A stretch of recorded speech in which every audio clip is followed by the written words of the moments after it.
O Bitcoin bateu o seu preço recorde recentemente, embora tenha caído agora abaixo de 70 mil dólares. Isso possivelmente é só uma queda momentânea por alguns motivos de estado em cima e sair um ETF de Ethereum ou não. Mas o ponto é, por que ele subiu tanto? E muitas pessoas vão responder por causa dos ETFs de Bitcoin, porque tem dezenas de bilhões de dólares entrando neles agora. Sim, mas incompleto. Vamos entender isso aqui muito mais profundamente, porque na verdade essa alta toda e esses avanços institucionais recentes são basicamente mais evidência de que a estrutura do Bitcoin funciona e de que libertarianismo é muito bom em construir instituições e estruturas da sociedade. Vamos lá.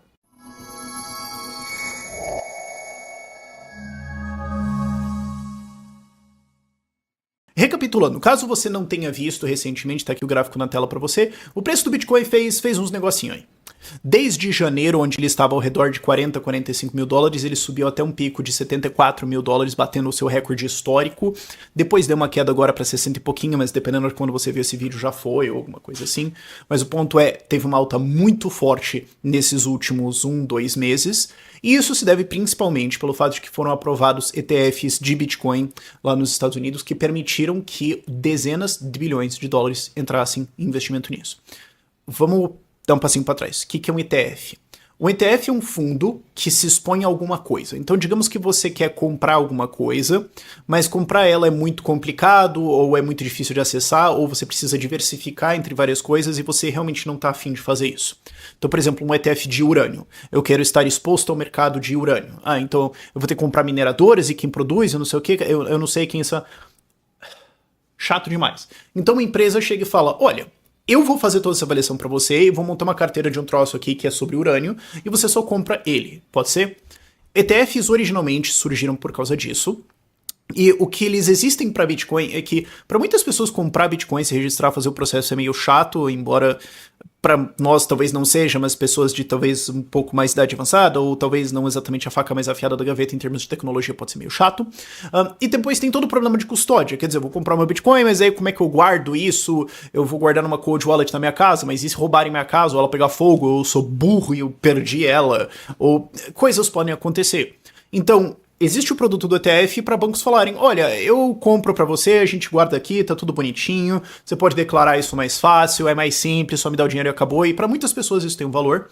E para quando você também tem fundos expostos a mercado e tudo mais, você poder fazer isso é muito mais simples, porque um fundo pode ter problemas dentro da sua charter, dentro do seu estatuto, que diz que ele não pode comprar coisas que ele tem que segurar ele mesmo. Então, digamos, um fundo de aposentadoria não pode comprar carro. Por quê? Porque ele vai ter que botar numa garagem, ele tem que comprar e segurar e proteger aquilo ali e tudo mais. Pode ser que o estatuto dele obriga ele a ter coisas que ele não tem que ele mesmo proteger, mas que estão em custódia de outros que sabem fazer isso muito bem. Então fundos mais avançados têm isso, então isso tecnicamente barraria eles de comprar Bitcoin. Agora, se alguém está fazendo um ETF de Bitcoin, eles podem comprar isso e pronto, resolvido, né? Não está em custódia deles. Esses são os principais motivos para existirem ETFs de Bitcoin. E não à toa, quando eles lançaram, a quantidade de dinheiro entesourado dentro de ETFs de Bitcoins dobrou. Está agora em torno de 60 bilhões de dólares. Você tinha um antes, que era a Grayscale, que em efeito era indiretamente um ETF, se bem que não, mas longa discussão, não importa. O ponto é, com a valorização toda do Bitcoin, com todo o dinheiro que entrou, tem mais 30 bilhões de dólares que entraram nisso e causaram essa alta de preço. O que faz você pensar, 30 bilhões de dólares não é tanta coisa assim. Obviamente, para relés mortais como eu e você, 30 bilhões de dólares é muita coisa. Se você acha que não, pode passar um Pix para mim, eu não vou ficar muito chateado de ter que segurar isso para você. Agora, perante o tamanho do mercado financeiro e dos fundos de aposentadorias e tudo mais, ainda tem muita coisa para acontecer, tanto que se você olhar o gráfico na tela aqui para você também, o volume continua subindo. Os fluxos para dentro desses ETFs estão crescendo consistentemente, porque tem mais e mais gente interessada, mesmo já tendo passado 2 meses. Porque agora passou, consolidou, o preço está subindo, mais gente se interessa, tem gente que vai molhando o pé com calma, várias coisas diferentes podem acontecer. E isso levando em conta também que quando você tem essas altas, muitos fundos que têm alguma exposição de percentual, falam, tenho 2% do meu exposto ali, se o negócio sobe, você tem que liquidar, você tem que vender e reduzir sua exposição. Então, mesmo com alguns fundos tendo que corrigir isso e, portanto, reduzindo sua posição com uma pressão de venda e, portanto, geraria saques desses fundos, ainda assim entradas subiram. E não tem muito motivo pra gente imaginar que isso vai reduzir nos próximos meses ou anos. Conforme as pessoas vão se interessando mais, esse fluxo deve aumentar. Então, isso tudo empurrou o preço pra cima e deve continuar empurrando. Ah, mas Rafael caiu recentemente. Por quê? Porque político é uma raça parasítica, imprestável, que não pode ver uma coisa dando certo, que se sente intimidado. O que aconteceu? Esse foi o peso do ETF de Bitcoin. Também tem a discussão de fazer um ETF de Ethereum, que é outra criptomoeda, que permite coisas muito mais complexas e avançadas que Bitcoin, que eu não vou entrar aqui porque é bastante coisa. O ponto é, tem a possibilidade de surgir ETFs de Ethereum. E se isso surgir, tem possibilidades de ETFs de várias outras coisas, e isso aumentaria efetivamente o mercado. Mas alguns senadores do Partido Democrata nos Estados Unidos ficaram muito preocupados com isso e mandaram cartinha e fizeram pressão para que a SEC, que é basicamente a CVM americana, não aprove ETFs de Ethereum. Qual que é o fundamento deles? Absoluta e estritamente nenhum. Inclusive eles argumentaram coisas como mas é que o volume é pequeno e pode dar, e a resposta foi não, na verdade não, é maior do que praticamente todas as ações que existem, isso não é um problema. Mas tem manipulação no mercado financeiro tradicional, inclusive vocês políticos, senadores, fazem isso. É muito comum senadores e deputados colocarem opções de compra e venda em cima de ações de empresas que eles têm informação privilegiada porque eles estão nas comissões que regulam isso. É extremamente normal, tanto que os melhores traders nos Estados Unidos tendem a ser políticos. Então, assim, não é um argumento. É basicamente um chororô porque eles estão preocupados que ativos fora do controle deles irão crescer e começar a deslocar poder estatal para fora da vida das pessoas. E isso é intimidante para eles. É tipo como um namorado abusivo não quer que a namorada dela vá e conheça pessoas novas porque dela vai perceber que ela está num relacionamento abusivo. O fato é que essas especulações de uma não aprovação desses ETFs de Ethereum levou a uma queda de mercado, porque muita gente estava esperando isso acontecer, mas se bem que assim, quando fosse aprovado provavelmente ia ter uma queda de mercado também, porque você compra o boato e vende a notícia, e a gente viu isso acontecendo no Bitcoin, porque daí ele caiu de 40 para alguma outra coisinha, e eu falei, gente, que diferença faz? E aqui estamos falando dele a 70 e porrada, e enfim.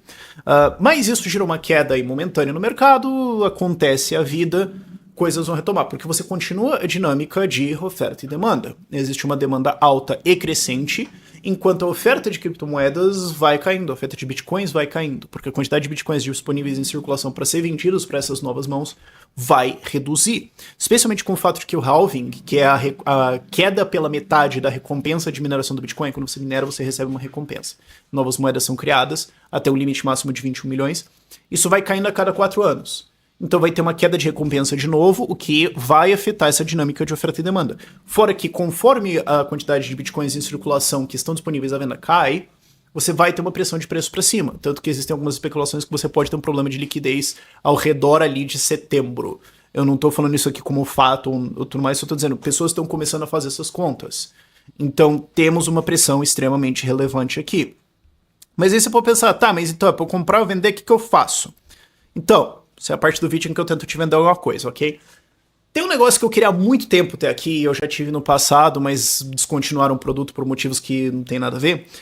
Algum produto que te ajuda a entender isso, porque eu não consigo estar o dia inteiro nisso, eu faço bilhões de coisas, eu não consigo estar o tempo todo analisando isso pra vocês. Então eu queria que tivesse alguém que analisa isso tudo e que te dá relatórios diários, que te dá sinais diários de, como é que tá, eis informações, eis coisas pra você ter uma tomada de decisão melhor. E a Blocktrends finalmente fez isso. Eles criaram uma plataforma que tem isso, tem esses relatórios, tem esses sinais, tem tudo mais para te ajudar a tomar decisões inteligentes. E também tem cursos, tem um monte de educação em cima disso. Porque às vezes as pessoas me falam, Rafael, por que você não faz vídeo sobre isso? Educando e tudo mais. E eu tenho um monte de coisa pra fazer, não consigo fazer vídeo sobre isso. E eu prefiro deixar isso para pessoas extremamente mais inteligentes, técnicas, que vivem disso, para elas fazerem isso. Porque eu sei que embora eu consiga fazer um trabalho ok, elas vão fazer um trabalho muito melhor que isso. Então eles têm todos esses cursos dentro dessa plataforma.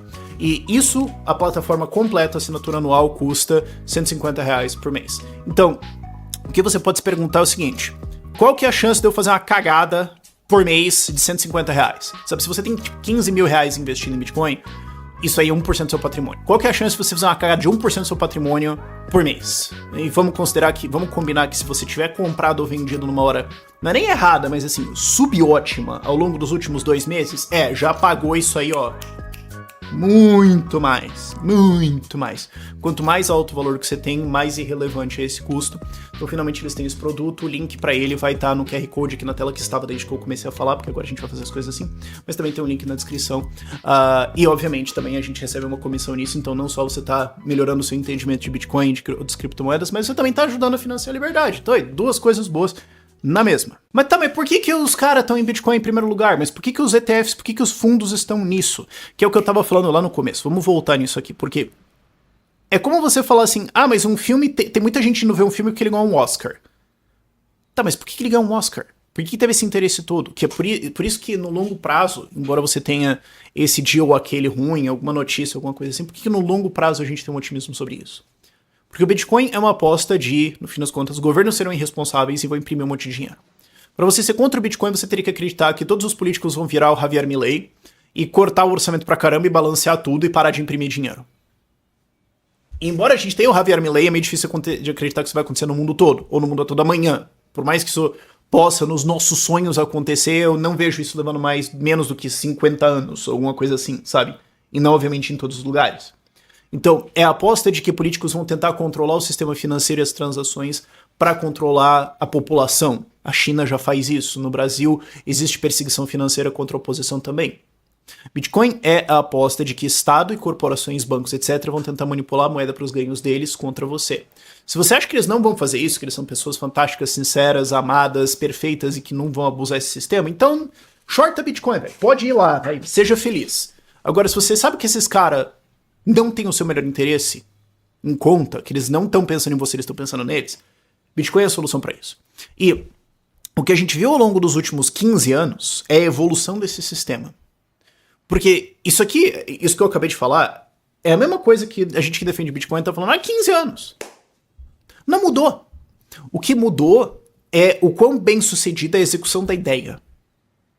O código é praticamente o mesmo, tiveram alterações, tiveram atualizações, tiveram otimizações, mas elas só podem acontecer por uma grande concordância da comunidade, e elas fortaleceram o sistema.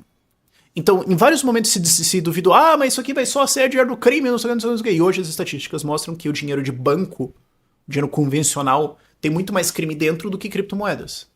Justamente porque é um ambiente tão vigiado, e porque é tão fácil de rastrear várias coisas. Certo? Mas não vai dar pra fazer transações e tudo mais. Criaram uma Lightning Network. Mas é muito difícil de fazer, nunca vai funcionar. Tá funcionando.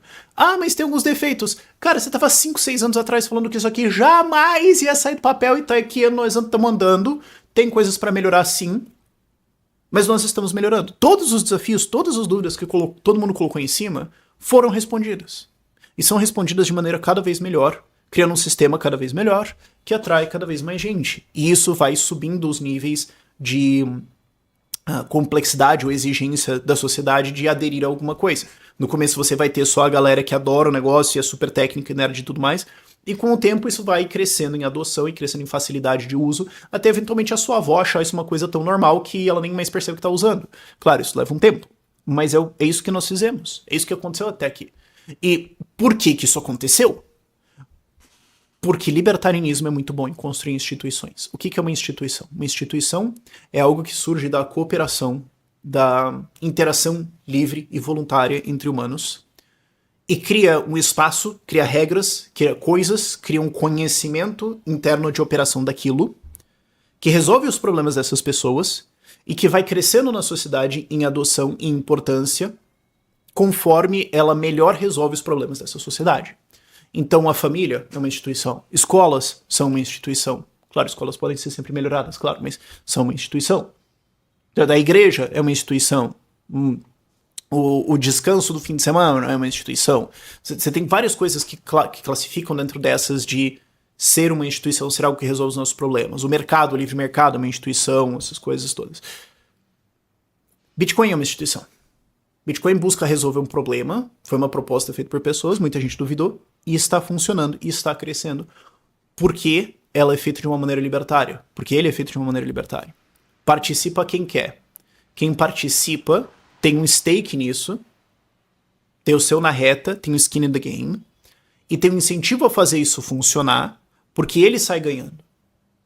Ele sai ganhando, ele prospera na medida que aquela instituição pela qual ele está participando prospera também.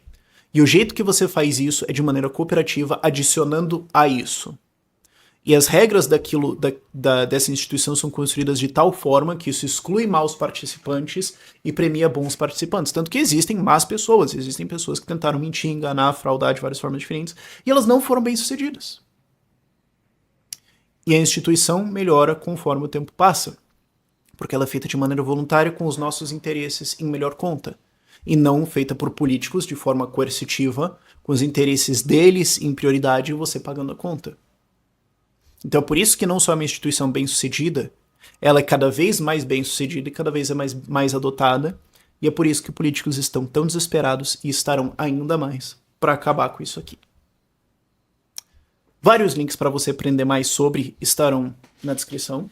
O link da Blockchains também estará na descrição. Por este vídeo é isso.